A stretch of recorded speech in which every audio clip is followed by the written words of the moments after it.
नमस्कार कॉमरेड्स।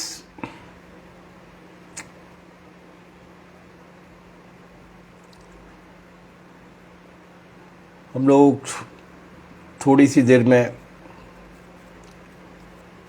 अपने आज के लाइव को शुरू करते हैं।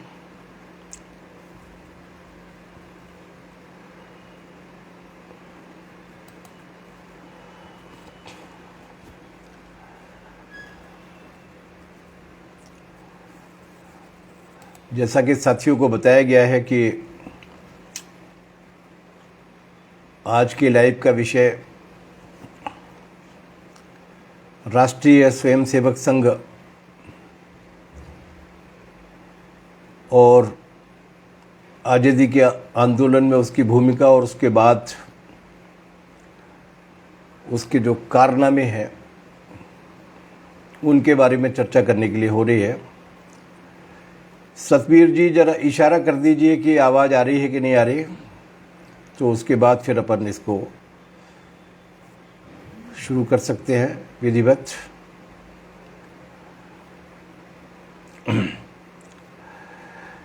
कॉमरेड्स, हिंदी साहित्य में गीत के साथ एक विधा है और गीत की विधा का ये होता है कि गीत में एक छंद आता है, उस छंद के बाद एक दो लाइनें ऐसी होती हैं जो बार बार हर छंद के बाद दोहराई जाती हैं। इसको हम लोग आम बोलचाल की भाषा में कहते हैं टेक।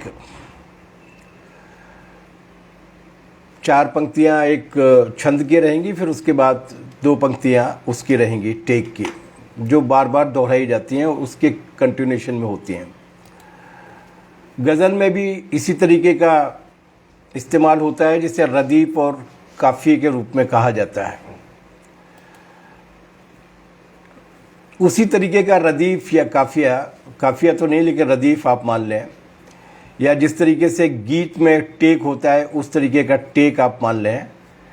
वही मैं कहना चाहूँगा कि मैं जब भी हरियाणा के साथियों के बीच में आता हूँ तो इस बात को बार बार कहता हूँ, आप लोग बहुत अच्छा काम कर रहे हैं, अपनी पूरी ताकत के साथ साथियों के बीच में जाने की कोशिश कर रहे हैं, उन सारे तथ्यों और उनसे जुड़ी हुई बातों को साथियों के बीच में ले जाने की कोशिश कर रहे हैं। इसके लिए आपको बहुत बहुत बधाई। बहुत सराहनीय काम है। अभी जब तीनों वर्गीय संगठनों ने, CITU ने, अखिल भारतीय किसान सभा, अखिल भारतीय खेत मजदूर यूनियन ने ये आह्वान किया कि 1 से लेकर 14 अगस्त तक लगातार पूरे देश भर में हम आज़ादी की इस 75वीं सालगिरह पे न केवल आज़ादी आंदोलन के सपने क्या थे और वो किस तरीके से अधूरे रह गए हैं उनके बारे में बातचीत करेंगे, बल्कि हम ये भी बातचीत करेंगे कि किस तरीके से ये जो आज सत्ता में बैठे हुए लोग हैं उन्होंने उस आज़ादी के आंदोलन के साथ विश्वासघात किया था, उस आज़ादी के आंदोलन के साथ एक जो जिसे मतलब कहते हैं एक तरीके से गद्दारी ही की थी। तो ये सारी इशू को लेकर जब ले जाने का फैसला हुआ तो बहुत खुशी की बात है कि हमारे साथियों ने, हरियाणा के साथियों ने 1 से लेकर 14 अगस्त तक लगातार इस अभियान को चलाया, और न केवल इस अभियान को चलाया बल्कि अलग अलग विषयों पर भी साथियों के बीच में गए। इसके लिए आप सभी साथियों को बधाई। इस क्रम में मुझसे पहले बहुत अच्छे वक्ता बोल चुके हैं, मैं सबका नाम नहीं लेना चाहूँगा, लेकिन जिनके मैंने सुने हैं उन सभी साथियों ने बहुत ही प्रभावी तरीके से अपनी बात आप लोगों के बीच में रखी है, और आज़ादी की, आज़ाद भारत की अलग अलग तरीके की समस्याओं से जुड़े हुए मसलों को आप सभी साथियों ने अपने संज्ञान में लिया है। ये बहुत खुशी की बात है, बहुत अच्छी बात है कि हम हज़ारों साथियों के बीच में पहुंच रहे हैं अपने संदेश को लेकर, अपने पक्ष को लेकर। और ये जो जगार होती है, वो जगार जब होती है तो जाहिर सी बात है कि वो काफ़ी लोगों के बीच में नए संदेश को लेकर जाती है। मैं एक बार फिर आप सभी साथियों को बधाई दूंगा कि आपने इतना अच्छा काम किया, सराहनीय काम किया, और मैं विश्वास करूंगा कि इसका नतीजा आने वाले दिनों में हरियाणा में होने वाले संघर्षों और हरियाणा में हमारे संगठन के विकास के रूप में भी बड़े पैमाने पर दिखाई देगा। अब मैं अपने विषय पर आता हूं जो साथियों ने मुझे दिया है कि राष्ट्रीय स्वतंत्रता आंदोलन और आरएसएस, और उसमें भी ख़ास तौर से जिस पर हमें बात करनी है वो पहलू ये है कि आज़ादी के बाद फिर आरएसएस ने और क्या किया, इसके संबंध में भी हम लोग थोड़ी सी चर्चा करेंगे सरसरी रूप में। और उसके बाद क्या टास्क निकलते हैं आज की तारीख में, किस तरीके की भूमिकाएं हम लोगों को निभानी है, इसके बारे में भी बातचीत करेंगे। पहली बात तो ये है कि उर्दू का एक शेर है, स्थिति उससे भी ज़्यादा ख़राब है। हालांकि उर्दू का ये शेर है कि, और वो संयोग की बात है कि वो भोपाल के एक शायर ने लिखा है।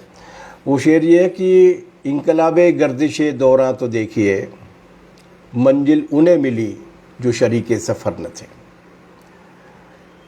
ये इससे भी आगे की स्थिति है जो भारत की आज़ादी की 75वीं वर्षगांठ पर लागू होती है।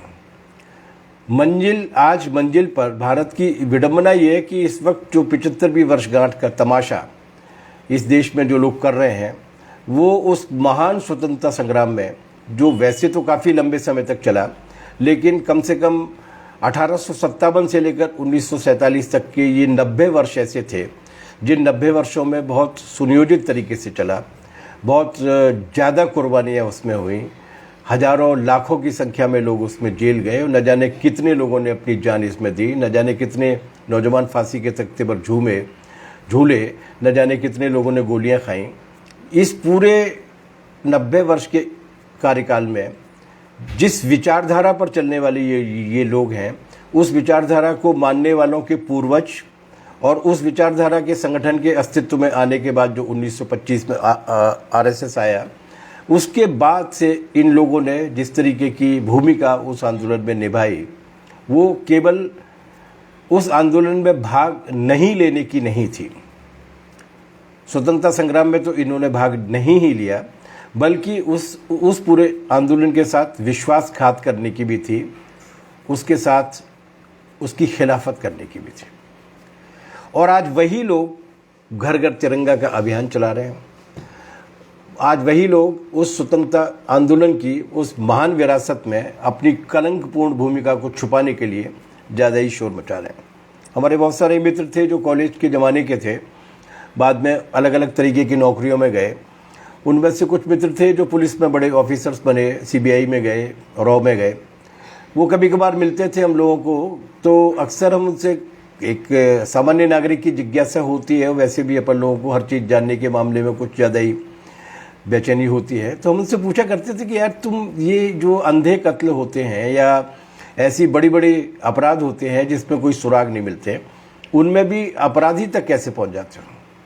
उन्होंने एक रोचक बात बताई थी, और वो ये बताई थी कि अपराधी की साइकोलॉजी होती है, अपराधी का मनोविज्ञान होता है कि वो जब अपराध करके जाता है तो उसके तत्काल बाद उसके दिमाग पर वो ग्लानि का या उसको किए जाने का एक बोध रहता है, और एक कौतुकता और उत्सुकता उसके मन में रहती है, और बार बार उस जगह पर जहाँ पर वो घटना घटी होती है, उस घटना की जगह पर जाकर या तो चक्कर लगाता है, या किसी मौत जैसे हत्या अगर हो गई है तो जितने ज़ोर से उसको विलाप नहीं करना चाहिए उससे भी ज़्यादा ज़ोर से विलाप करता है। और जो ऐसा अनयूजुअल सस्पेक्ट हमें दिखता है, कैरेक्टर हमें दिखता है, हम उसी से अपनी जांच की शुरुआत करते हैं, क्योंकि हमें मालूम होता है कि इसी ने किया होगा ये सब, और अधिकांश मामलों में वो बात सही निकलती है।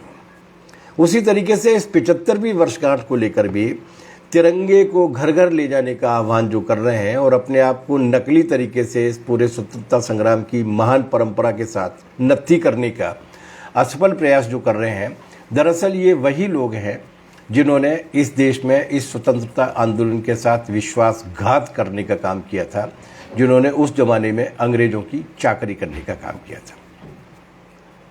पूरा रिकॉर्ड भरा हुआ है, पूरा इतिहास भरा हुआ है। अभी भी इनके 8 साल की होने वाली है सरकार।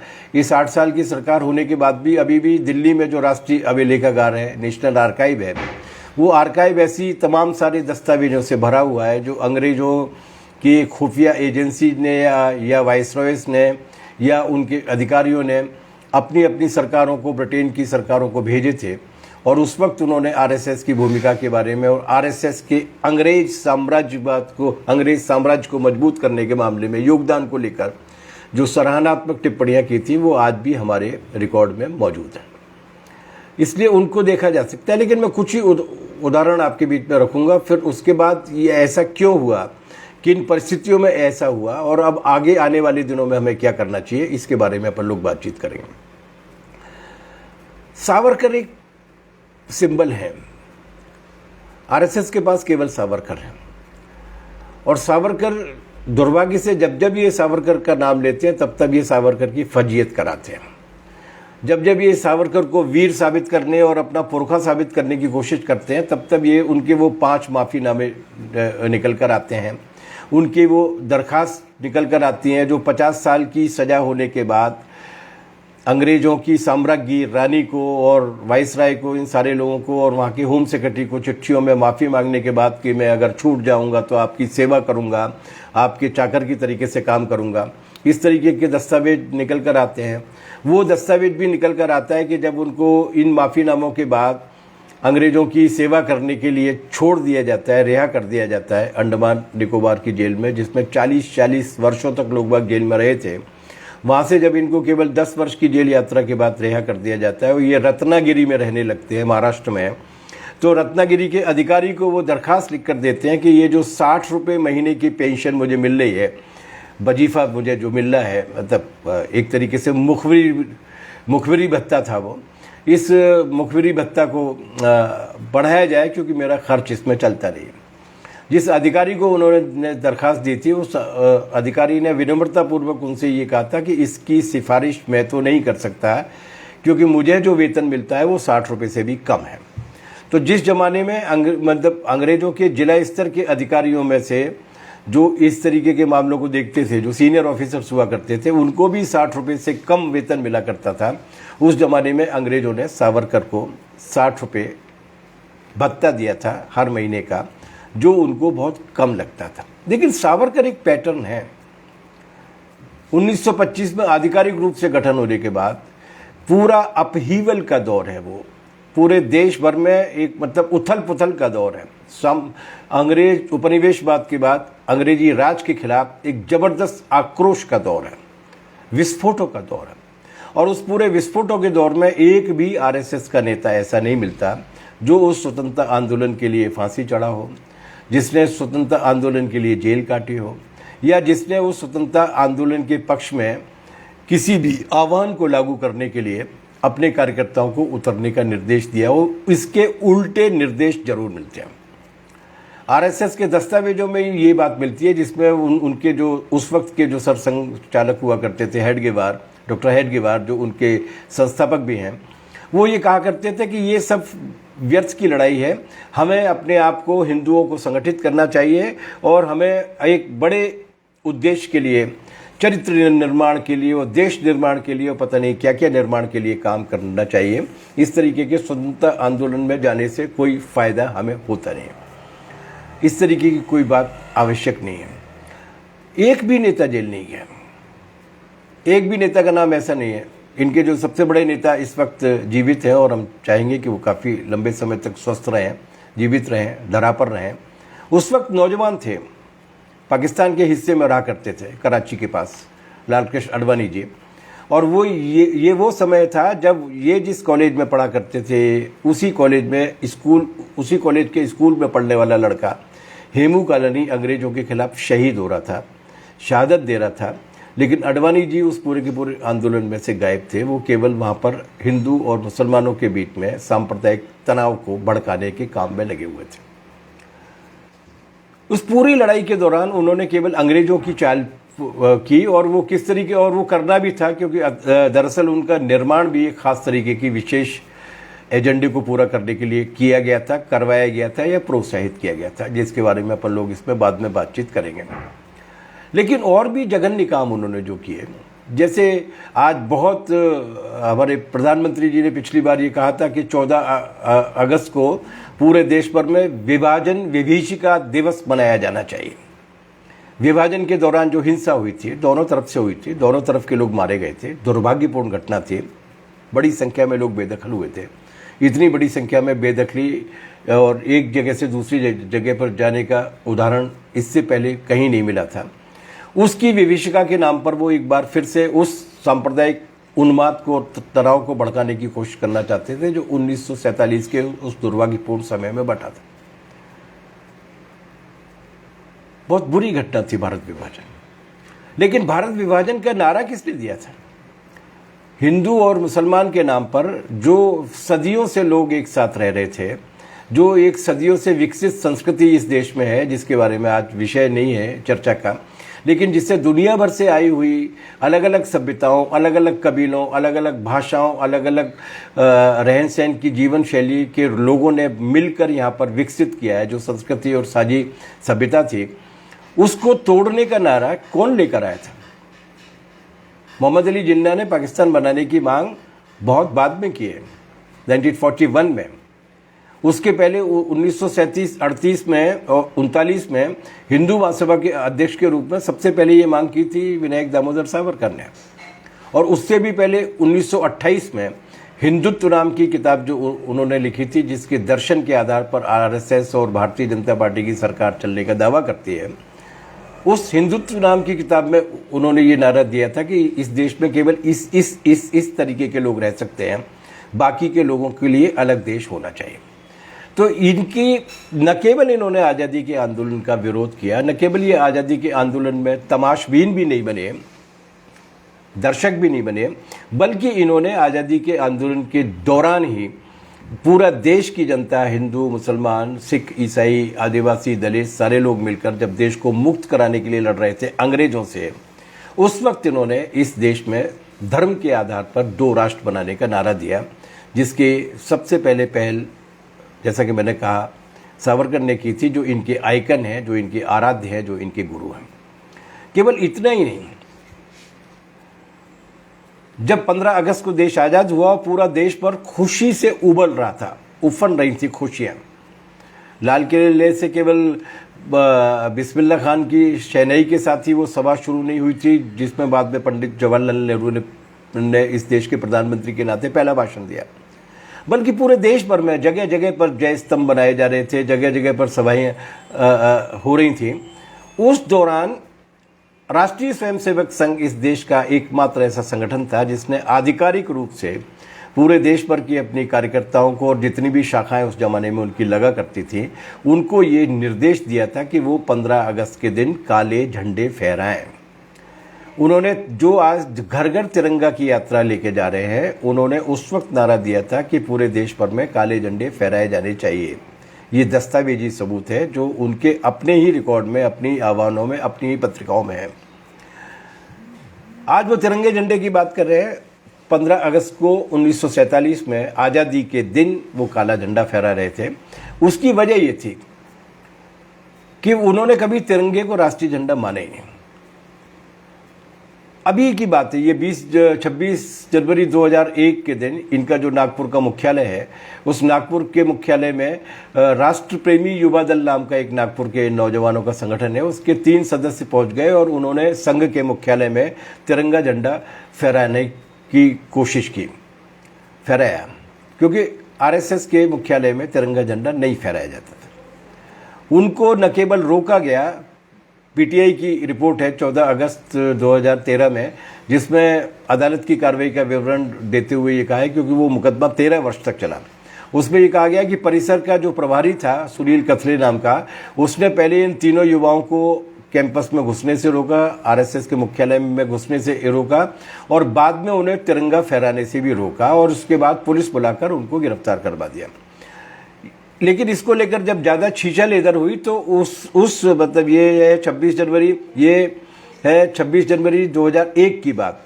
लेकिन 15 अगस्त 2001 को भी झंडा नहीं फहराया। लेकिन जब पूरे देश भर में ज़्यादा छीछा-लेदर हुई तो 26 जनवरी 2002 को उन्होंने झंडा फहराया, लेकिन वो भी एक दिखावा है।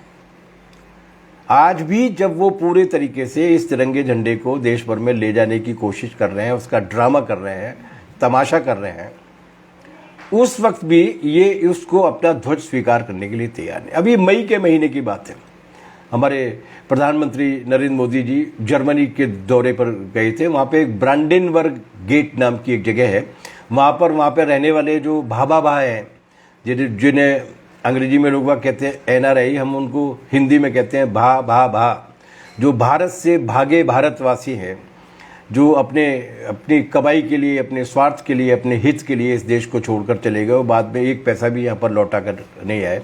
NRI दो तरीके के हैं।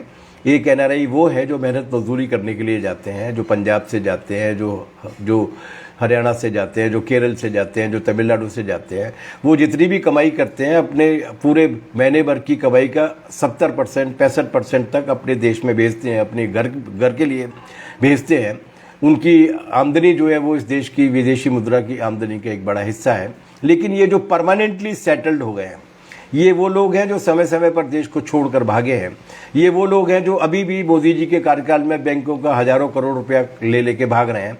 उन भावा लोगों ने मिलकर उनकी जो जर्मनी में रैली की थी, उसमें भी भगवा झंडा लहराया जा रहा था, तिरंगा झंडा नहीं लहराया जा रहा। और दुर्भाग्य, शर्म की बात है कि इस देश में संविधान के नाम पर शपथ लेने वाले प्रधानमंत्री ने इस भगवा झंडे को फहराए जाने की, मोदी मोदी मोदी चिल्लाने वाली रैली का फोटोग्राफ और वीडियो जो है उन्होंने खुद अपने ट्विटर पर साझा किया था। और आज भी आप अगर देख लें, आज जब प्रधानमंत्री ये आह्वान कर रहे हैं कि हर नागरिक को अपनी DP पर अपने प्रोफाइल फ़ोटो के रूप में तिरंगा झंडा लगाना चाहिए, आज भी RSS के सरसंघ चालक, RSS के जो प्रमुख हैं मोहन भागवत, उनकी ट्विटर ID पर, उनकी बाकी की जितनी भी ID हैं, उन ID पर प्रोफाइल में भगवा झंडा ही लगा हुआ है, तिरंगा झंडा नहीं लगा। उसकी वजह है कि पहली वजह तो उसकी है कि तिरंगा झंडा आया कहाँ से। तिरंगा झंडा आज़ादी के आंदोलन की उपज है। तिरंगा झंडा वो ध्वज था जिसे इस देश की जनता 1920-21 से अपने संघर्षों में इस्तेमाल कर रही थी। 1921 में जब पहली बार तिरंगे झंडे को इस्तेमाल किया गया, तब उसमें केसरिया की जगह लाल रंग था, लाल, सफ़ेद और हरा। और उसके साथ साथ बीच में चरखा भी था, क्योंकि गांधी जी का वो प्रिय था। उसके बाद 1931 में आके कांग्रेस के अधिवेशन में, और कांग्रेस उस जमाने में केवल एक राजनीतिक पार्टी नहीं थी, बल्कि देश के स्वतंत्रता आंदोलन में काम करने वाले तमाम सारी विचारधाराओं का एक बड़ा साझा मंच था। कांग्रेस का अर्थ ही है सम्मेलन, महासम्मेलन। साल भर में वो लोग इकट्ठा होते थे और अलग अलग विचारधाराओं के आधार पर आंदोलन को, संघर्ष को किस तरीके से आगे बढ़ाना है, इसके बारे में चर्चा किया करते थे। उसने 1931 में जो झंडा कबूल किया, वो राष्ट्रीय आंदोलन का झंडा 1920-21 से ही चल रहा था। चूंकि ये स्वतंत्रता आंदोलन का झंडा था, इसलिए RSS तो उसको कभी कबूल कर नहीं सकती थी, क्योंकि उसका तो स्वतंत्रता आंदोलन के साथ कोई रिश्ता ही नहीं था। आज़ादी के बाद जब ये झंडा बना और जब इसको स्वीकृत किया गया संविधान सभा में, और ये तय किया गया कि 15 अगस्त 1947 को यही हमारे राष्ट्रीय ध्वज के रूप में फहराया जाएगा, तब RSS का जो मुखपत्र है, जिसका नाम है ऑर्गेनाइजर, उसके 14 अगस्त 1947 के अंक में एक लेख छपा था जिसका नाम था भगवा ध्वज के पीछे का रहस्य, जासूसी उपन्यास की तरीके से। और उसमें उन्होंने तमाम सारी अपमानजनक टिप्पणियां इस राष्ट्रीय ध्वज के तिरंगे के बारे में की थी, और ये कहा गया था कि इसे कभी हम स्वीकार नहीं करेंगे। इस लेख में उन्होंने लिखा था कि कुछ लोग, गोलवलकर साहब की राइटिंग थी, उस लेख में ये लिखा गया था कि कुछ लोग किस्मत की दांव से सत्ता में आ गए हैं, वो हमारे हाथ में तिरंगा दे सकते हैं, लेकिन इसको हिंदुओं द्वारा कभी अपनाया नहीं जाएगा और नहीं इसका कभी हिंदुओं द्वारा सम्मान किया जाएगा। उन्होंने कहा कि 3 का अंक और शब्द ही अपने आप में बुरा है। हालांकि हिंदू माइथोलॉजी के हिसाब से 3 का अंक बुरा नहीं है, लेकिन जैसा कि हम जानते हैं कि इनके पास हिंदू परंपराओं के नाम पर कोई चीज़ नहीं है, न हिंदू माइथोलॉजी, न हिंदू धर्म, न हिंदू समाज की सांस्कृतिक परंपरा के साथ इनका कोई रिश्ता नहीं है। और ये बात कोई दबी छुपी बात नहीं है। जिन्होंने हिंदुत्व के आधार पर राज लाने का नारा दिया, वो सावरकर ने खुद अपनी किताब में हिंदुत्व को परिभाषित करते हुए लिखा है। वो लिखते हैं कि मैं जिस हिंदुत्व की बात कर रहा हूँ उसका हिंदू धर्म की परंपराओं के साथ कोई रिश्ता नहीं है। तो ये 3 का अंक जो अशुभ माना जाता है, ये 3 और 13 का अंक जो अशुभ माना जाता है, वो इस इलाके की, पृथ्वी के इस इलाके की परंपरा नहीं है। या तो ब्रह्मा विष्णु महेश के नाम पर जो त्रिमूर्ति जो मानी जाती है, उसके बारे में ये कहा जाता है कि सृष्टि के जनक वही हैं, तो वो अशुभ नहीं है। लेकिन वो चूंकि गुलामी थी, जर्मन और इटली, मुसोलिनी और हिटलर से ही सीख कर आए थे, वही गुरु थे और अंग्रेजी उनके मालिक लोग थे, इसलिए उन्होंने कहा कि ये 3 का अंक और 3 का शब्द ही अपने आप में बहुत बुरा है, बहुत अशुभ है, बहुत अपशकुनी है। इसलिए 3 रंगों वाले झंडे का बहुत ज़्यादा मनोवैज्ञानिक खराब प्रभाव पड़ेगा और इसलिए ये देश के लिए हानिकारक साबित होगा। इतना ही नहीं, गोलवलकर साहब की जो किताब है विचार नवनीत, माफ़ कीजिएगा मुझे बोतल से पानी पीना पड़ रहा, गिलास रखना मैं भूल गया। तो वो जो गोलवलकर हैं, उन्होंने उसको लिखते हुए ये कहा कि ये 3 रंग आए कहाँ से, और उस थ्योरी को आगे ले जाते हुए वो ये कहते हैं कि पहले तो फ्रांसीसी झंडा है, उन्होंने अगर 3 रंग चुने तो वो फ्रांसीसी क्रांति के 3 नारे थे, समता, भाईचारा और स्वतंत्रता, उसके आधार पर 3 रंग थे, नारे ले लिए। अमेरिकी झंडे में भी ये था। हमारे यहाँ तो कुछ है ही नहीं, इसलिए यहीं पर नहीं है और बल्कि इससे भी आगे बढ़े और उन्होंने इस तिरंगे झंडे को सांप्रदायिक करार दे दिया। उनका खुला विरोध इस बात से था कि इसमें जो हरा रंग है वो मुसलमानों का है, इसलिए आरएसएस इसे कभी स्वीकार नहीं करेगा। ये उन्होंने लिखा पढ़ी में लिखा है उस लेख में जिसे आज तक आरएसएस ने डिसओन नहीं किया, जिसे आज तक आरएसएस ने खंडन नहीं किया। तो तिरंगा उनका झंडा नहीं रहा कभी भी। और उसमें जबकि ये कहा गया था कि तिरंगे झंडे में ये जो केसरिया रंग है वो कुर्बानी का प्रतीक है, ये जो सफ़ेद रंग है वो पवित्रता का प्रतीक है, और हरा जो रंग है वो उर्वरता और शांति का प्रतीक है। और झंडे के बीच में, झंडे के बीचों बीच जो 24 तीलियों वाला अशोक चक्र है, वो जो बौद्ध परंपरा से लिया गया है, वो अनवरत गति और प्रगति का प्रतीक है। इसके बाद भी इन्होंने बात नहीं मानी। ऐसा मत मानिए कि ये पुरानी बात थी, 1947 में बोला था, गोलवलकर साहब ने कहा होगा, कभी सावरकर ने कहा होगा। ऐसा नहीं है कि ये बात पुरानी पड़ गई है। अभी 2018 में विज्ञान भवन में कार्यक्रम चल रहा था, वहाँ पे डॉक्टर मोहन भागवत जो आरएसएस के प्रमुख हैं वो बोल रहे थे, और वहाँ पर भी उन्होंने गोलमोल अंदाज में कहा कि ये सवाल अक्सर उठता है कि हमारी शाखा में भगवा ध्वज क्यों फहराया जाता है, राष्ट्र ध्वज क्यों नहीं फहराया जाता है, भगवा ध्वज क्यों फहराया जाता है। इस पर वो कुछ नहीं बोले, इसको जस्टिफाई नहीं किया, कोई तर्क नहीं दिया कि भाई क्या वजह है। लेकिन फिर उन्होंने वही जो गोलमोल बात कहते हैं वो ये कहा कि पर संग तिरंगे के जन्म के साथ ही उसके सम्मान से जुड़ा हुआ है। और किस तरह जुड़ा हुआ है, ये ऊपर की पंक्तियाँ जो मैंने आपको बताई। अभी 2015 की बात है, चेन्नई में एक संगोष्ठी हो रही थी, उसमें भी आरएसएस के एक बड़े नेता थे और उन्होंने खुलकर ये मांग की थी कि राष्ट्रीय ध्वज पर केवल भगवा ही होना चाहिए, क्योंकि बाकी के रंग सांप्रदायिक विचार का प्रतिनिधित्व करते हैं। ये इतना विरोध इसलिए था, जैसे कि मैंने आपसे कहा, क्योंकि ये जो तिरंगा झंडा है वो आज़ादी की लड़ाई में उभर के आया है। और अभी भी ये जो तिरंगे के नाम पर जो नाटक कर रहे हैं उसमें भी उसकी खिल्ली ज़्यादा उड़ा रहे हैं, उसके प्रति वितृष्णा ज़्यादा दिखाई दे रही है। जैसे कि मैंने आपसे कहा, ऐसे अनेक फ़ोटो सोशल मीडिया पर आए हैं, अखबारों में छपे हैं, कुछ टेलीविज़न चैनल्स ने दिखाए हैं, जिसमें राष्ट्रीय ध्वज को फहराने का जो प्राथमिक नियम है कि वो सबसे ऊंचा झंडा होना चाहिए, उससे ऊपर कोई झंडा नहीं होना चाहिए। ऐसे 20 फोटोग्राफ्स आए हैं जहाँ पर भगवा ध्वज ऊपर है और ये जो तिरंगा झंडा है वो नीचे है, जिसमें भारतीय जनता पार्टी का ध्वज ऊपर है, तिरंगा झंडा जो नीचे है। इस तरीके से वो उसके प्रचार के नाम पर उसका एक तरीके से अपमान और तिरस्कार करने का काम ज़्यादा कर रहे हैं, जो गंभीर बात है। इसलिए कि राष्ट्रीय ध्वज के जो निर्देश दिए गए हैं, उन निर्देशों में एक निर्देश ये भी दिया गया है कि राष्ट्रीय ध्वज जो होना चाहिए वो खादी के कपड़े से बनना चाहिए। खादी आज़ादी के आंदोलन के एक चरण का सिंबल है, प्रतीक है। एक ही अपवाद दिया गया कि अगर खादी में नहीं हो तो फिर केसरी, फिर वो जो एक तरीके से रेशमी कपड़े से बना सकते हैं, लेकिन चूंकि आम जनता के लिए खादी का कपड़ा ही उपलब्ध है, इसलिए आमतौर से खादी का ही बनेगा। अपवाद स्वरूप रेशमी कपड़े का भी बन सकता है, मिल के कपड़े का, पॉलिस्टर का नहीं बनेगा। लेकिन जिनके खून में व्यापार है वो तिरंगे झंडे का भी व्यापार कर सकते हैं। वो तमाम जगह पर उन्होंने अपनी शॉप्स भी लगाई हुई हैं जहाँ पर वो भगवा झंडे को और बीजेपी के झंडे को बड़ा दिखाते हुए वहीं पर वो छोटे छोटे तिरंगे बेचने का काम कर रहे हैं। ये जो है ये उनकी उसी हीन भावना और ग्लानि भावना का प्रतीक है जो उन्होंने अपने निर्माण के बाद और निर्माण के पहले की वैचारिक परंपराओं के साथ अंग्रेजों की चाकरी करते हुए दिखाई है। चूंकि वो आज़ादी की लड़ाई में शामिल नहीं थे, इसलिए उस आज़ादी की लड़ाई के जो निष्कर्ष है, उस आज़ादी की लड़ाई के जो हासिल है, उसकी जो उपलब्धियां हैं, उनके साथ भी उनकी किसी भी तरीके की हमदर्दी या लगाव नहीं है, उसके विरोधी हैं वो।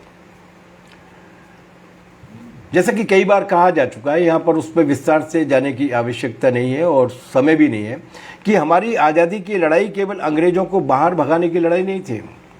1857 के बाद आमतौर से और 1919 के बाद से जो टर्निंग पॉइंट है इस देश के स्वतंत्रता संग्राम का, उसके बाद से विशेष तौर से 3 मुद्दों पर बहस चली थी। पहला मुद्दा तो ये था कि हम गुलाम क्यों बने, दूसरा मुद्दा ये था कि हम आज़ाद कैसे होंगे, और तीसरा मुद्दा ये था कि हम आज़ाद अगर हो जाएंगे तो उसके बाद करेंगे क्या। इन तीनों पर लोग बहस करते थे, जेल जाते थे, फांसी चढ़ते थे, अपनी पार्टियां बनाते थे, बहस करते थे, लेकिन इसके बाद भी इन्हीं के आधार पर कोई ना कोई सर्वानुमति विकसित होनी चाहिए। और 1919 के बाद एक बड़ा टर्निंग पॉइंट है जो 1920 में ट्रेड यूनियन के संगठन के रूप में निकल के आया है, या 1920 में कम्युनिस्ट कुछ क्रांतिकारी नौजवानों के द्वारा कम्युनिस्ट पार्टी के गठन के रूप में आया, या 1921 में पहली बार पूर्ण स्वतंत्रता का प्रस्ताव अहमदाबाद की कांग्रेस पार्टी के अधिवेशन में कम्युनिस्टों द्वारा पेश किए जाने के रूप में आया है, या फिर उसके बाद 1936 से स्टूडेंट फेडरेशन जिसके गठन का आज दिन है, या किसान सभा या प्रगतिशील लेखक संघ, इन तमाम सारे संगठनों के निर्माण के रूप में आया। और वो उसी दौर में भगत सिंह और उनके साथियों ने हिंदुस्तान सोशलिस्ट रिपब्लिकन एसोसिएशन जो बाद में आरबी बन गई, इनके बीच में गांधी के साथ चर्चा में, नेहरू के साथ चर्चा में, अंबेडकर साहब के साथ बहस में, इनमें से जो चीज़ निकल कर आई, जो सार निकल कर आया है, वो 1931 में कराची की कांग्रेस के अधिवेशन के दस्तावेजों के रूप में दिखता है। यही बहस बाद में हिंदुस्तान के संविधान के रूप में एक आम सहमति के दस्तावेज के रूप में आई। बहुत सारे लोग उससे पूरी तरीके से सहमत हैं कि नहीं, लेकिन उसकी जो ब्रॉड लाइन्स थी वो यही थी। और ब्रॉड लाइन्स क्या थी कि हम विभाजित थे, हम वर्णों में विभाजित थे, हम ऊंच नीच में विभाजित थे, हम असमानता के शिकार थे, हम पिछड़ेपन के शिकार थे, हम कूपमंडूकता के शिकार थे, हम अंधविश्वास के शिकार थे। इन सारी चीज़ों से हमको मुक्ति पानी है, तभी हम आज़ादी की रक्षा कर पाएंगे। इसका एम्बॉडीमेंट है, इसका एक तरीके से मूर्त रूप है भारत का संविधान मोटा मोटी। ये केवल आज़ादी की लड़ाई के विरोधी नहीं है, ये उस आज़ादी की लड़ाई की जो हासिल है, जो उसकी जो उपलब्धियां हैं, उसके भी विरोधी है। इन्होंने भारतीय संविधान के बनने का विरोध किया, आज भी कर रहे हैं। उन्होंने कहा कि ये जो भारत का ये जो संविधान बनाने की कोशिश की जा रही है, ये पाश्चात्य धारणा है, भौंडी नकल है यूरोप की। हमारे देश में तो एक महान संविधान मौजूद है कई हजार वर्ष से, जिसका नाम है मनुस्मृति, इसलिए संविधान सभा नहीं गठित की जानी चाहिए। उन्होंने न केवल अपने अखबारों में लेख लिखे, बल्कि संविधान सभा को ज्ञापन भी दिया, देशव्यापी विरोध कार्रवाइयाँ भी की। संविधान सभा जरूरी नहीं है, और केवल संविधान सभा का विरोध नहीं किया, बल्कि जब ड्राफ्टिंग कमेटी के चेयरमैन के रूप में बाबा साहब भीमराव अंबेडकर को संविधान सभा ने चुना, उसके बाद जिस तरीके का कुत्सित और निम्न स्तरीय प्रचार चलाया गया है पूरे देश भर में, जो बाबा साहब के शूद्र होने के को भी इंगित करता था, और ये कहता था कि एक तरफ मनु जैसे महान विद्वान द्वारा बनाया गया संविधान है, और दूसरी तरफ इस शूद्र के द्वारा बनाया गया संविधान है, जिससे इस देश की जनता कभी कबूल नहीं करेगी। संविधान सभा का भी विरोध किया, संविधान का भी विरोध किया, और न केवल ये कहा कि बल्कि असमानता को समाप्त करने की जो समझदारी लेकर आया था हमारा संविधान, कम से कम कागज पर। 5000 साल में ये पहली किताब है। 5000 वर्षों में इस देश में तमाम सारी भाषाओं में हजारों लाखों साहित्यों की रचना हुई है। कविता लिखी गई, ग्रंथ लिखे गए, उपदेश लिखे गए, दर्शन लिखे गए, कहानियाँ लिखी गई, ललित साहित्य है। लेकिन 5000 साल में ये पहली पुस्तक है इस देश में, जिस पुस्तक में लिखा पढ़ी में ये बात कही गई है कि किसी भी तरीके की असमानता नहीं होनी चाहिए, किसी भी तरीके की गैर बराबरी नहीं होनी चाहिए। जिसमें गैर बराबरी को प्रतिबंधित किया गया, दंडित किए जाने योग्य कार्य माना गया, उन्होंने कभी नहीं माना। वो इस समानता के विरोधी थे। गोलवलकर एक जगह अपनी विचार नवनीत की किताब में एक जगह लिखते हैं कि हमारे दर्शन के अनुसार ये जो ब्रह्मांड का उदय है वो ही सत्य, रजस और तमस 3 गुणों से मिलकर, इन 3 गुणों का संतुलन बिगड़ने की वजह से ब्रह्मांड बना है। अगर इनका संतुलन बन गया, अगर सारी चीजें बराबर हो गई तो ब्रह्मांड फिर शून्य में चला जाएगा। इसलिए इस ब्रह्मांड को जिंदा रखना है तो असमानता को जिंदा रखना है, क्योंकि असमानता प्रकृति का नियम है। क्या सिद्धांत लेकर आए हैं। उन्होंने आम आदमी के बारे में क्या राय है, ये विचार नवनीत को पढ़िए। वो ये कहते हैं कि आम गरीब प्राणी अधम और निकृष्ट होता है। जिस तरीके से मांस का एक टुकड़ा डालने से कौवे इकट्ठा हो जाते हैं, उसी तरीके से थोड़ा सा लालच देने की वजह से ये भी इकट्ठा हो जाता है। इसलिए ये जो सारे लोगों को बराबर मान के, सारे लोगों को बराबर मिलना चाहिए, उनका सारे लोगों का बराबर हक होना चाहिए, ये ठीक नहीं है। हमारे यहाँ जो परंपरा है, चींटी को कण भर और हाथी को मन भर, जो जिसके योग्य है उसके हिसाब से ही उसको देना चाहिए। खुले आम उन्होंने असमानता का प्रचार किया और आज उसी असमानता के दर्शन को लागू करने की कोशिश कर रहे हैं, जिस पे अपन लोग आखिर में बातचीत करेंगे। उन्होंने लोकतंत्र का विरोध किया। उन्होंने साफ साफ शब्दों में ये बात कही, और ये शब्द मेरे नहीं है, बहुत ही शर्मनाक शब्द है। उन्होंने कहा ये कुत्ते बिल्लियों का लोकतंत्र है, ये असमानता का लोकतंत्र है। जो नहाता नहीं है, जिसे मतलब साफ रहने का ज्ञान नहीं है, जिसके पास शिक्षा का ज्ञान नहीं है, जिसके पास कुछ संपत्ति नहीं है, ऐसा खेती में पसीना बहाने वाले एक अज्ञानी और मजदूरी करने वाले एक अज्ञानी का भी एक वोट, और जो बड़े लोग हैं उनका भी एक वोट, ये केवल मुंड गणना है। ये कुत्ते बिल्लियों का लोकतंत्र है। और ये बात उन्होंने न केवल मानी है, बल्कि जब जब उनको मौका मिलता है तब तब उन्होंने लागू करने की कोशिश की है। और इसीलिए वो हमेशा दलित और जो जिन जातियों को पिछड़ा रखा गया है, उन जातियों के उत्थान के लिए विशेष प्रयत्नों के विरोधी रहते हैं, हमेशा ही रहते हैं। चाहे वो आरक्षण का सवाल हो, चाहे गरीबों को राहत देने का सवाल हो। अभी ये जो बहस चल रही है, जिसमें सुप्रीम कोर्ट महाराज भी कूद गए हैं, और जिन्होंने ये कहा है कि ये जो मतलब जिसको फ्री बीज कह रहे हैं, मतलब जो सब्सिडीज दी जाती हैं, जो जनता के वोट लेने के लिए या जनता की का समर्थन लेने के लिए जो उनको राहत पहुंचाई जाती है, वो राहत भी खराब है, उसको भी रोका जाना चाहिए। मतलब वो कानूनी प्रतिबंधित करना चाहते हैं, ताकि बाद में उनको ये बहाना मिल सके कि वो क्या करें, अब तो सुप्रीम कोर्ट ने भी रोक लगा दी है और कानून में भी ये रोक लग गई है। मनुस्मृति के समर्थक है, खुले समर्थक है। उन्होंने लिखा, सावरकर ने भी लिखा। सावरकर ने ये लिखा कि 4 वेदों के बाद इस देश का जो पवित्रतम और महानतम ग्रंथ है वो मनुस्मृति है। उसी के आधार पर हमारा भारत आर्यवर्त चला है, उसी के आधार पर इस आर्यवर्त को चलाना चाहिए। वो विधवा विवाह और तलाक दोनों के खिलाफ, और स्त्रियों के बारे में किस कदर की खतरनाक उनकी धारणाएं थी, वो गुजरात विश्वविद्यालय में जो गोलवलकर का भाषण है, उस भाषण में आप लोग पढ़ सकते हैं, जिन्हें वो गुरु जी मानते हैं। तो कुल मिलाकर ये कि आज़ादी की लड़ाई के दौरान जिस तरीके के पिछड़ेपन को दूर कर भारत को एक आधुनिक भारत के रूप में, एक मॉडर्न इंडिया के रूप में विकसित करने के बारे में जो राय बनी थी, उसको पूरी तरीके से समाप्त किस तरीके से किया जा सकता है, वो धारणा उनकी न केवल आज़ादी के पहले थी, बल्कि आज़ादी के बाद भी उन्होंने उसी तरीके की प्रक्रिया को जारी रखा।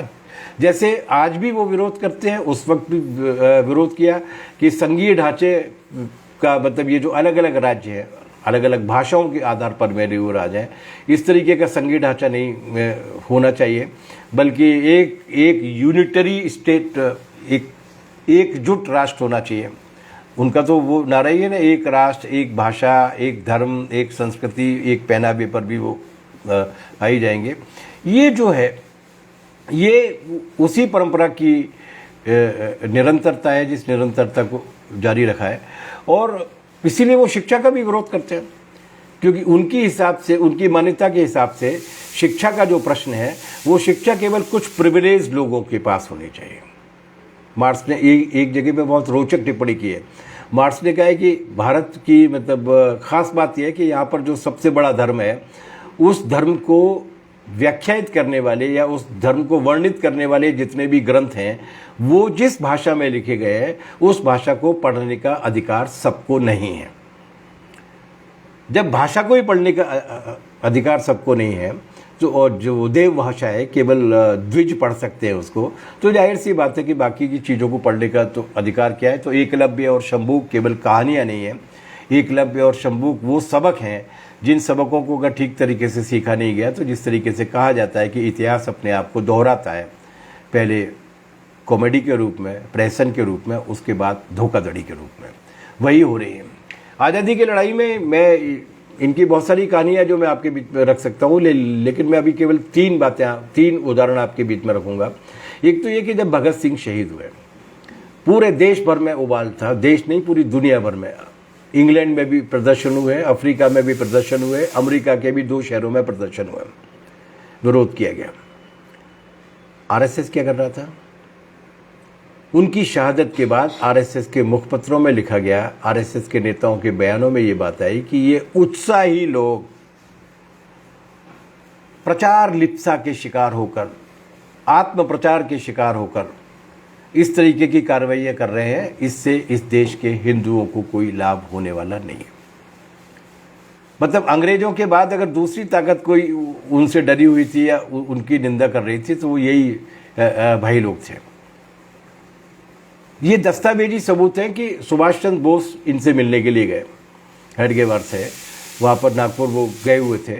उन्होंने मिलने के लिए बाकायदा अपॉइंटमेंट लिया कि वो ये चाहते थे कि सारे लोग मिलकर एक साझे आंदोलन के रूप में विकसित हुए। एक आरएसएस के ही कार्यकर्ता थे जो उस वक्त हेडगेवार साहब के साथ में मौजूद थे। उन्होंने बाद में किताब लिखी। उन्होंने ये बताया कि वो बाहर रहे, लेकिन इन्होंने अंदर बैठे बैठे मना कर दिया कि उनकी तबीयत ठीक नहीं है, जबकि अंदर वो अपने कार्यकर्ताओं के साथ या अपने समूह के साथ बैठकर ठाके लगाते रहे। जब इन्होंने, जिनने ये किताब लिखी है, जब इन्होंने ये प्रश्न किया कि ऐसा क्यों कर रहे हो, तो उन्होंने ये फरमाया कि वो क्या करेंगे, वो फालतू का संघर्ष है, हमें उसमें शामिल होने में हमारी कोई इच्छा नहीं है, हम हिंदुओं के उत्थान के लिए हिंदुओं को संगठित करने का काम करेंगे।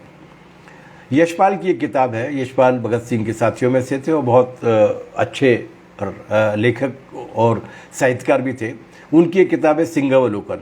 उस सिंहावलोकन में वो लिखते हैं कि हिंदुस्तान सोशलिस्ट रिपब्लिकन आर्मी ने ये तय किया कि सावरकर से मिलने के लिए जाना चाहिए। सावरकर उस वक्त रत्नागिरी की जेल में थे और वही पैरोल वाली जेल थी। तो ये लोग सावरकर से मिलने के लिए गए। तो सावरकर के जो बड़े भाई थे, जो आरएसएस के संस्थापकों में से एक हैं, बाबूराव सावरकर, उनसे उन्होंने मुलाकात की और उनसे ये कहा कि हमें अपने संघर्ष में आप लोगों की मदद चाहिए। उन्होंने अपनी किताब में लिखा है कि 7-8 दिन तक वो उनको लगातार टहलाते रहे और आखिरी दिन उन्होंने इनसे ये कहा कि अगर तुम्हारा समूह, मतलब भगत सिंह, चंद्रशेखर आज़ाद और ये यशपाल वगैरह का जो हिंदुस्तान सोशलिस्ट रिपब्लिकन का जो आर्मी का जो समूह था, उसने वो अगर जिन्ना की हत्या करने के लिए तैयार हो तो हम 50,000 रुपये देने के लिए तैयार हैं। 50,000 रुपये बड़ी राशि होती थी।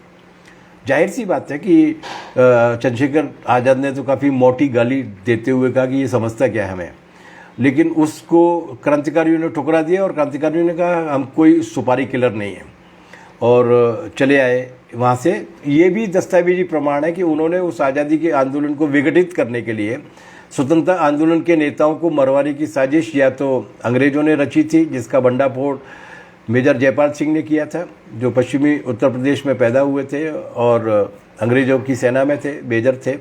उन्होंने उस रहस्य को, उस पूरी गोपनीय योजना को ले जाके नेहरू और गांधी के पास में रख दिया था। बाद में उनको सजा भी हुई थी और बाद में वो मार्क्सवादी कम्युनिस्ट पार्टी की केंद्रीय कमेटी के सदस्य रहे, बड़े नेता रहे।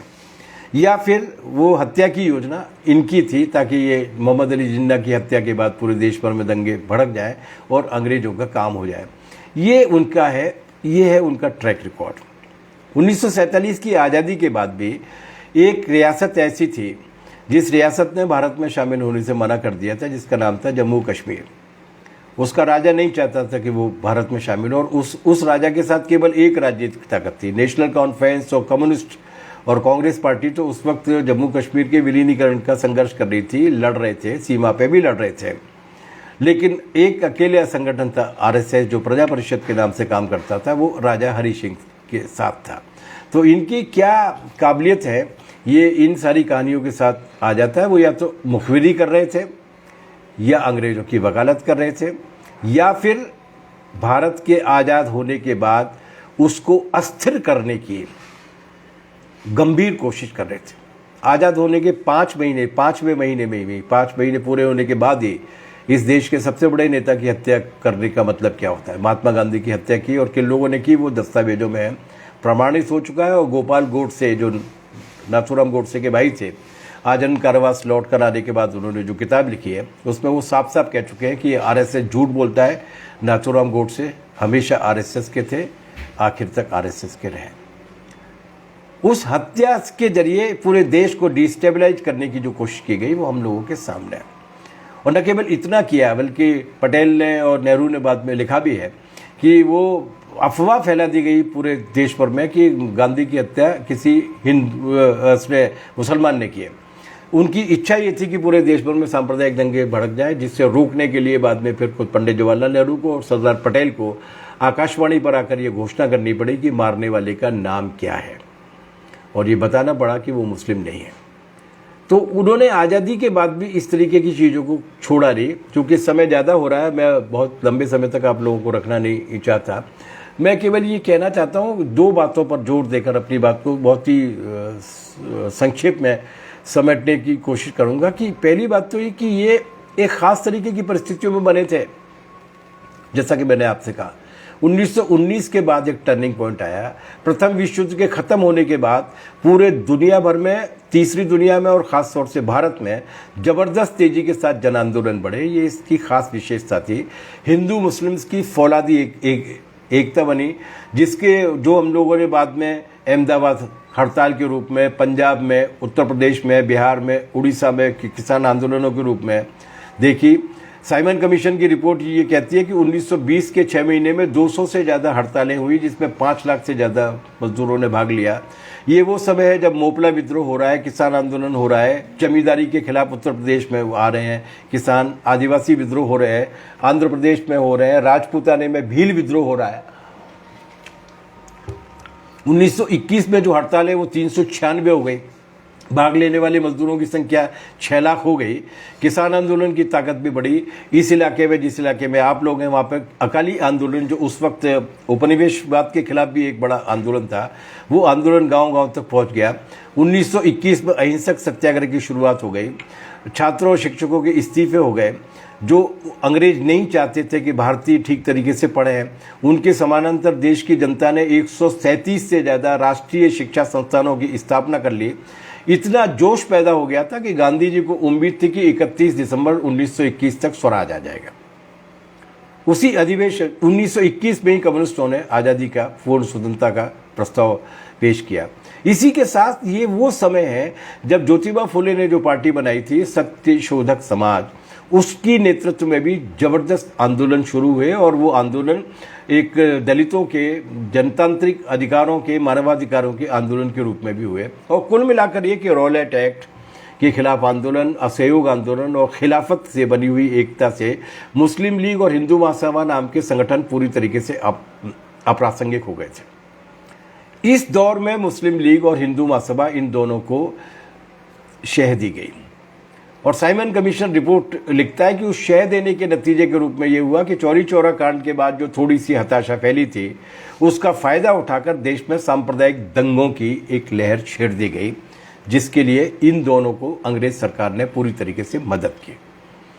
हेडगेवार अपनी किताब में इस बात को लिखते हैं, और हेडगेवार के साथ जिन लोगों ने बनाया है ये संगठन, वो भी इस बात को लिखते हैं कि वो मराठा प्रभुत्व और पेशवाशाही के नाम पर सवर्ण हिंदुओं को एकजुट करना चाहते थे, क्योंकि उनकी चिढ़ जो थी वो दलितों के बीच में महाराष्ट्र में और देश के दूसरे हिस्सों में जो उभार हो रहा था उसको लेकर थी। इन दोनों से ये किस तरीके की है, मैं इसमें आपको किसी वामपंथी या लोकतांत्रिक या धर्मनिरपेक्ष व्यक्ति की किताब पढ़ने की सलाह नहीं दूंगा। CIA का एक अफसर आया था 1954-55 में, CIA की तरफ से, और उसने बाकायदा कई वर्षों तक यहाँ पर रह के आरएसएस के बारे में स्टडी की है। उसने जो किताब लिखी है, उसने जो डॉक्यूमेंट दिया था, जो बाद में वहाँ पे 30 साल बाद दस्तावेजों को सार्वजनिक कर दिया जाता है, उसके हिसाब से वो सार्वजनिक हुआ है। उसमें उसने इन सारी चीज़ों का विश्लेषण किया कि किस तरीके से इनके रिश्ते थे। और ये दोहराने की कोई आवश्यकता नहीं है कि ये किससे प्रेरणा लेकर आए थे। इटली का मुसोलिनी और हिटलर का, और वो जर्मनी का हिटलर, इन दोनों से वो प्रेरणा लेके आए। ड्रेस भी वहीं से लेकर आए। किसी हिंदू धार्मिक या दार्शनिक परंपरा के साथ इनका कोई रिश्ता नहीं है। किसी भगवान की ड्रेस नहीं है ये जो खाकी नेकर वाली ड्रेस है। और ये जो संगठन की भी जो अवधारणा लेकर आए, बल्कि नाम भी वहीं से लेकर आए। ये पहले परिषद के रूप में काम करता था। संघ जब इटली से मुंजे साहब लौट के आए हैं, उनकी जो डायरी है, वो जो 13 पेज की जो डायरी है, वो नेहरू मेमोरियल म्यूजियम में दिल्ली में रखी हुई है। उसमें वो बाकायदा सीख कर आए थे क्या क्या उनको बनाना है।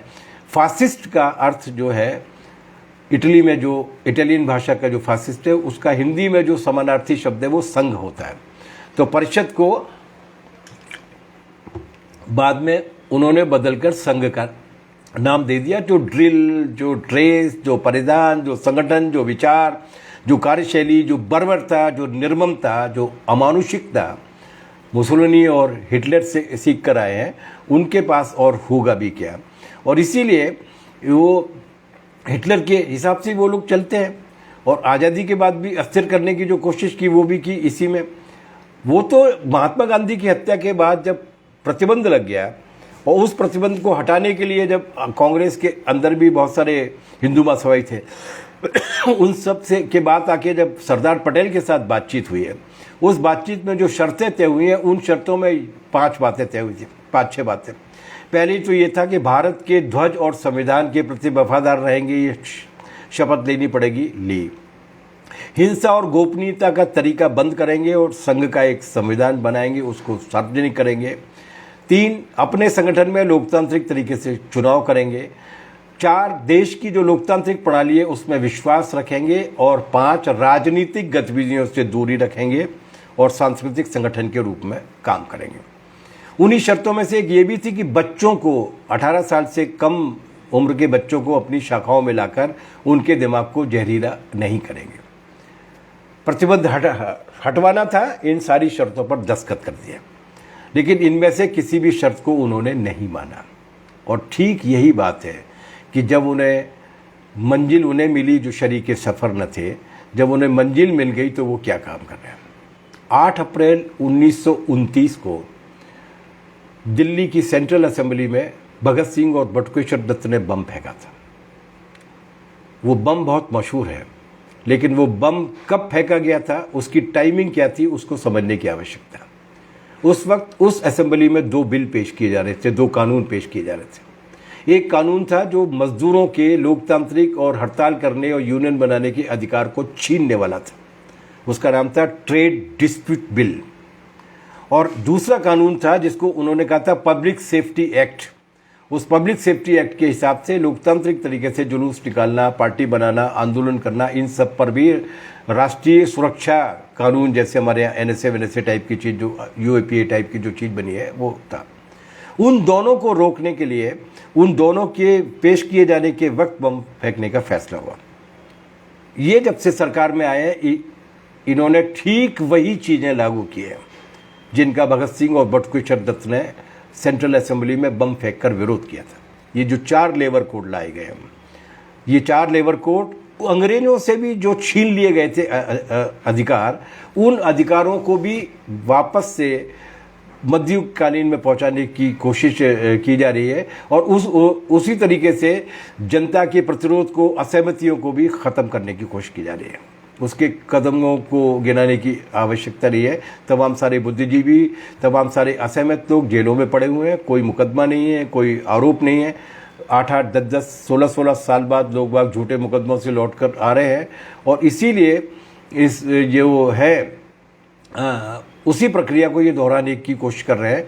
और उसी अमरीकी और वो जो जिस तरीके की अंग्रेज़ों ने जो नीतियाँ लागू की थी, जिनके बारे में मैं ये सलाह दूंगा कि अभी 2001 में एक किताब आई थी माइक डेविस की, late Victorian holocaust, El Nino famines and making of the third world. उसमें उन्होंने भारत में अंग्रेजों की कृषि नीति की वजह से, ये बात मैं इसलिए कह रहा हूँ कि आरएसएस के पूरे प्रोपेगेंडा में, भारतीय जनता पार्टी के पूरे प्रोपेगेंडा में मुगल काल में हुए अत्याचारों का जिक्र मिलता है, जबकि तथ्य इसके विपरीत है। इस देश में अंग्रेजों को छोड़कर और कुछ हिस्से में गोवा में पुर्तगालियों को और पौंडीचेरी में फ्रांसीसियों को छोड़कर बाकी जितने भी लोग इसके पहले आए, चाहे वो हमलावर के रूप में आए, चाहे वो शरणार्थी के रूप में आए, वो भारत के बाहर नहीं गए लौट के। तुर्क और मंगोल भी अगर आए तो यहीं पर बस कर रह गए, यहीं पर रिश्तेदारियां की, जो कमाया, जो अर्जित किया वो यहीं पर रह गया। सिर्फ अंग्रेज़ थे, सिर्फ पुर्तगाली थे और सिर्फ फ्रेंच थे, और पूरे भारत के पैमाने पर सिर्फ अंग्रेज़ थे जिन्होंने लूट की थी। और क्या लूट की थी वो उस किताब में लिखा हुआ है। डॉक्टर रामविलास शर्मा की भी किताब है, भारत में अंग्रेजी राज और मार्क्सवाद, और वैसे राजनीतिक नेता के रूप में वो बहुत शरीफ आदमी नहीं है, लेकिन उनकी एक किताब बहुत अच्छी है शशि थरूर की, जिसमें उन्होंने अंग्रेजी राज में किस तरीके से भारत की लूट की थी उसका वर्णन दिया था। मार्क्स ने अपने ज़माने में भारत के लेकर जो डिस्पैचेस भेजे थे न्यूयॉर्क ट्रिब्यून के लिए, डेली न्यूयॉर्क ट्रिब्यून के लिए, उसमें भी, और दादा भाई नौरोजी ने भी या रजनीकांत दत्त ने भी जो उस ज़माने में किताबें और लेख लिखे हैं उसमें भी है। मैं केवल ये बताना चाहता हूँ कि उन्होंने ऐसी कृषि नीतियाँ लागू की थी जिससे 1876 और 1878 के 3 साल में 80 लाख हिंदुस्तानी अकाल की वजह से मर गए थे। और उसके बाद 1896 और 97 और फिर 1899 और 1900 के अकालों में मरने वालों की तादाद थी 2 करोड़। पूरी खेती बर्बाद हो गई थी, पूरी ग्रामीण अर्थव्यवस्था को तहस नहस कर दिया था। और इसके बारे में बहुत ज़्यादा विस्तार से नहीं बोल रहा मैं, लेकिन मोटे तौर पर अगर कहा जाए तो भारत में सामंतवाद का विकास उस अवस्था तक पहुंच चुका था जहां पर पूंजीवाद की ओर छलांग लगने के लायक पर्याप्त उत्पादन क्षमता पैदा हो गई थी, चाहे वो दस्तकारी के रूप में थी, चाहे वो पीतल, लोहे और तांबे के उद्योगों के रूप में थी। अकेले ढाका की आबादी 1880 में 2 लाख थी और निर्यात 1 करोड़ का था, उसको भी पूरी तरीके से तहस नहस कर दिया। तो भारत के एक विकास की पूरी अवस्था की भ्रूण हत्या करने के बाद, गर्भपात करने के बाद अंग्रेजों ने जो सत्यानाश किया था, उस सत्यानाश के बारे में केवल ये मतलब मैं कुछ आंकड़े आपको दे रहा हूं कि अकेले गोरखपुर में 1,75,600 महिलाएं चरखा काटकर सूत का उत्पादन करती थीं, जो भारत के कारखानों के बंद होने की वजह से बेरोजगार हो गई। पुरानी ग्राम व्यवस्था का जो आधार था कृषि और दस्तकारी पूरी तरीके से टूट गया। मुर्शिदाबाद नाम का जो शहर था, जहाँ पे जो लंदन के बराबर जिसकी आबादी हुआ करती थी, उसमें वो भुतहा हो गया, क्योंकि वहाँ पर पीतल का, लोहे का और तांबे का जो काम होता था उसको पूरी तरीके से ख़त्म कर दिया गया, करगे तोड़ दिए गए। रेशम और शिल्प की कीमतें को प्रतियोगी बनाने के लिए टैक्स उन पर थूप दिए गए। मार्क्स ने लिखा था, इस पर एक वाक्य केवल मैं बोल रहा हूँ, वो ये कि हिंदुस्तान के मैदानों में जुलाहों की हड्डियाँ बिखरी हुई हैं। 18वीं सदी में देश में शहरी आबादी करीब 50% हुआ करती थी, जो 19वीं शताब्दी के अंत तक आकर केवल 15% रह गई। इतना बड़ा विनाश जिन अंग्रेजों ने किया, उन अंग्रेजों के राज के खिलाफ एक वाक्य नहीं है आरएसएस के पूरे प्रचार अभियान में। आरएसएस सावरकर से लेके अब तक, सावरकर की एक किताब अगर छोड़ दी जाए जो उस जमाने में लिखी है जब वो क्रांतिकारी थे, 1857 के संग्राम को लेके, 1911 के बाद के सावरकर के साहित्य से लेके आरएसएस के पूरे साहित्य तक, इन सब के बारे में कोई चर्चा नहीं है, बल्कि ठीक वही नीतियाँ, वही 4 लेबर कोड के रूप में, वही 3 कृषि कानूनों के रूप में, वही पूरी तरीके से सब्सिडी खत्म किए जाने के रूप में इस देश में लागू की जा रही है। और जिस तरीके की मालगुजारी की दरें उस जमाने में भयानक थी, नहीं, जो लगान की दर लगभग 1895 में 61% हुआ करती थी, जो 1921 में 73% हो गई, जिसके बारे में कार्नवालिस वारेन हेस्टिंग्स की रिपोर्ट ने ये बताया कि 1770 के बंगाल, बिहार, उड़ीसा के अकाल में 1 करोड़ लोग मारे गए, जो आबादी का 1/3 था, लेकिन और 1/3 जमीन जंगल बन गई। लेकिन इस दौरान भी उनका जो लगान वसूलते थे वो लगान कम नहीं हुआ, वो बल्कि लगान दुगना और तिगुना हो गया। उसी तरीके के लूट अभी जीएसटी के नाम पर, उसी तरीके की लूट अब बाकी के टैक्सों के नाम पर, उसी तरीके की लूट अब बिजली कानून 2022 के नाम पर, उसी तरीके की लूट अब पेट्रोल और डीजल की कीमतों के नाम पर, उसी तरीके की लूट अब दूध, दही, छाछ, मक्खन और घी पर लगाई जाने वाली जीएसटी के नाम पर कर कर लगभग वही एजेंडा पूरा करते हैं जिन अंग्रेजों से इन्होंने कहा था याचना करते हुए कि अभी न जाओ छोड़कर, अब ये दिल अभी भरा नहीं। उन अंग्रेजों के उस मिशन को अब ये सरकार में आने के बाद दूसरे तरीके से लागू करने की कोशिश कर रहे हैं। और यही वजह है कि अगर हम इनके हाल के दौर को देखते हो, ये मेरे आखिरी 5 मिनट है, हाल के दौर को हम अगर देखते हैं तो इन्होंने किया क्या? इन्होंने वही नीतियां लागू की जिनके खिलाफ भगत सिंह ने शहादत दी थी, जिनके खिलाफ इस देश की जनता लड़ी थी, जिनकी वजह से अंग्रेजों को भगाया गया था। और हाल के दौर में सरकार में पहुंचने के बाद इन्होंने संपत्तिशाली वर्गों की सेवा की। अडानी और अंबानी की दौलत किस इफरात के साथ बढ़ी है, ये CITU के आपके जो अध्यक्ष हैं सुरेखा जी और आपके जो महासचिव जय भगवान जी और मुझसे पहले जितने भी इस लाइव में जितने भी वक्ता बोले हैं उन सारे लोगों ने विस्तार के साथ बताया, मैं उसको दोहराऊंगा नहीं। उनकी लूट सुनिश्चित की जानी चाहिए। सामाजिक क्षेत्र में, कानून के क्षेत्र में, समाज के और संस्कृति के क्षेत्र में मनु की बहाली की जानी चाहिए। उस कुत्सित मनुवाद को लाया जाना चाहिए जिसने भारत से उसके सामाजिक, सांस्कृतिक, वैज्ञानिक और चेतना के विकास के 1200 वर्ष छीन लिए, जिनके बारे में कभी बाद में फुर्सत मिलेगी तो बातचीत करेंगे। जो इस एजेंडे पर लगे हुए हैं कि जनता कहीं इन सारे सवालों को लेकर लड़ न ले, इसलिए उसको बांटा जाना चाहिए, जनता का बंटवारा किया जाना चाहिए। ये पहली सरकार है जो खुद अपनी जनता को बांटने के काम में लगी हुई है। उसके बाद उन्माद के लिए किस तरीके का झूठ फैलाना चाहिए उसकी पूरी की पूरी फैक्ट्री खोली हुई है। और झूठ फैलाने के लिए जरूरी है कि विवेक छीन लिया जाए। तुलसीदास ने लिखा है ना कि जाको प्रभु दारुण दुख देई ताकि मति पहले हर ले। तुलसीदास के लिए प्रभु का मतलब ईश्वर नहीं है, प्रभु का मतलब मालिक वर्ग है। जो प्रभु वर्ग है वो जिसको कष्ट देना चाहता है उसकी अकल और विवेक को पहले ही हर लेता है, जैसे कि आजकल हर लिया गया है। महंगाई बढ़ रही है लेकिन हिंदू मुसलमान, GST बढ़ रही है लेकिन हिंदू मुसलमान। इतिहास में आज तक जितनी भयानक बेरोजगारी अकाल के दिनों में भी रही उतनी बेरोजगारी बढ़ रही है लेकिन हिंदू मुसलमान। तो ये जो मति हरने की, विवेक छीनने की जो कोशिश की जा रही है वो केवल उन्मादी प्रचार के जरिए नहीं बल्कि उसके लिए शिक्षा पर हमला करना पड़ेगा। वो क्या किया जा रहा है आप लोग जानते हैं, यहाँ पर बोला जा चुका है। उसके लिए इतिहास को बदलना होगा। वो किस बेहुदा तरीके से बदला जा रहा है आप लोगों ने देखा ही है। उसके लिए बर्बरता को लाना पड़ेगा और वो किस तरीके से है वो आप लोग ठीक तरीके से जानते हैं। इसलिए 14 अगस्त की रात को हमें इकट्ठा होना है। इसलिए 1 से 14 अगस्त तक 75वीं वर्षगांठ में C2 किसान सभा, खेत मजदूर यूनियन देश भर की जनता को ये बताने के लिए निकली है कि किस तरीके से जिन्होंने आज़ादी के आंदोलन के साथ विश्वासघात किया वो सत्ता में बैठे हुए और उसी गुलामी के दिनों को दोबारा से वापस लाने की कोशिश कर रहे हैं। ये नहीं आने देंगे। इस अभियान को 8 तारीख के दिन हम लोगों ने जुझारू कार्रवाइयों के जरिए किया। अब 14 अगस्त की रात को रथ जगह किया जाएगा और 14 अगस्त की रात को 12 बजे जब 1947 में हम लोग आज़ाद हुए थे, ठीक उस दिन ये संकल्प लिया जाएगा। और वो संकल्प उसी तरीके का होगा जो भगत सिंह ने कहा था कि मैं ऐसा भारत चाहता हूँ जिसमें गोरे अंग्रेजों का स्थान हमारे देश के काले दिलों वाले भूरे या काले अंग्रेज न लें। मैं ऐसा भारत नहीं देखना चाहता जिसमें सरकार और उसे चलाने वाले नौकरशाह व्यवस्था पर प्रभावी बने रहे।